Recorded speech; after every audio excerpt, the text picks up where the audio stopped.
Let's head over to the kitchen now and say hello to Chef John Ford, who joins us again from Jack Dusty inside the Ritz-Carlton in Sarasota. John, great to see you again. What are you fixing for us today? Great to see you too. Good afternoon. Yeah, we're actually going to be doing one of our old classics. It's a fried green tomato. We top it with a nice little crab salad, but I want to show you a little back to basics, some nice cooking techniques for you guys this afternoon. All right, time to get back to the kitchen now. John is there with our guest today, Chef John Ford from Jack Dusty at the Ritz-Carlton. Indeed. John, always a pleasure to have you in the kitchen. Thanks for coming in today. Fist bump there for you. There you go. Absolutely. Yep. Cleanliness first, right? That's what it's all about. There you go. So you're cooking up an old traditional favorite here, right? Yeah, this is one of Jack Dusty's signature items, and really just want to showcase because we're getting a lot of really great tomatoes in now. Yes, sir. You know, right around the corner in Plant City, we get some beautiful tomatoes delivered. So we're going to use some green tomatoes here. They have a nice structure, so they hold up quite well when deep frying, and they give it a nice texture once you start to go eat it. It's a little bit al dente, which is nice.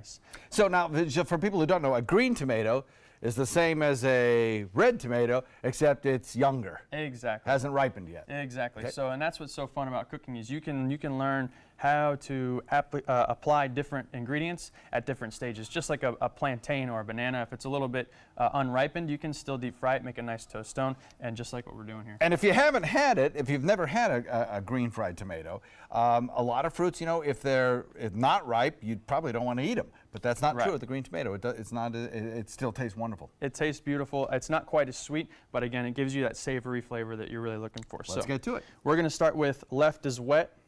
So wet, and then our dry. This makes sure that you don't get the sticky fingers and a bunch of stuff on your fingers, and you can stay nice and clean. So we got wet.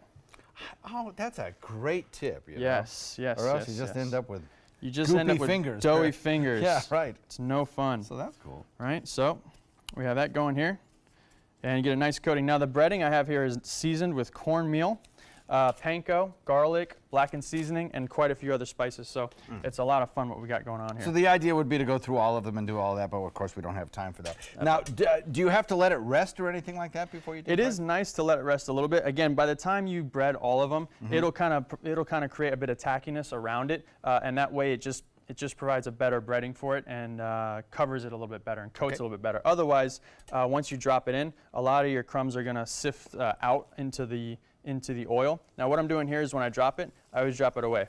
Just in case there's a splash, you wouldn't want to drop it towards you.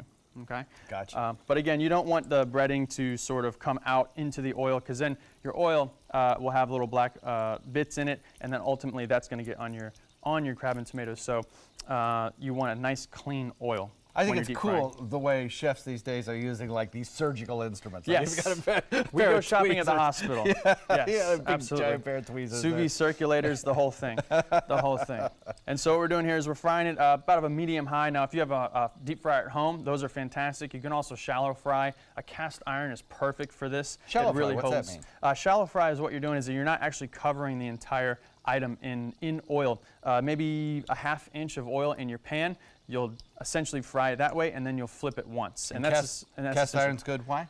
Cast iron's fantastic because it holds the heat, a very even heat, very well, and it distributes the heat over very well, so that you get a nice even cooking, as well as you can keep it at a low temperature, and it'll hold a good smoke point. Got about 30 seconds left. Absolutely. So after we're just going to flip it. Done. We're just going to put it nice golden brown right onto a tray lined. So soak up all that oil because you don't want it to get soggy after it's nice and crispy. Now, to plate, we use a crab salad with pico de gallo. You could do corn salsa. You could do anything really. Did you give us that recipe on our? Absolutely. It's on our website, mysuncoast.com. The crab topping is on there as well. You just click on the dining link button and it'll take you right to the video instructions. John, thank you very much. I understand that we are about to lose you. You're headed to Nashville to open a restaurant there.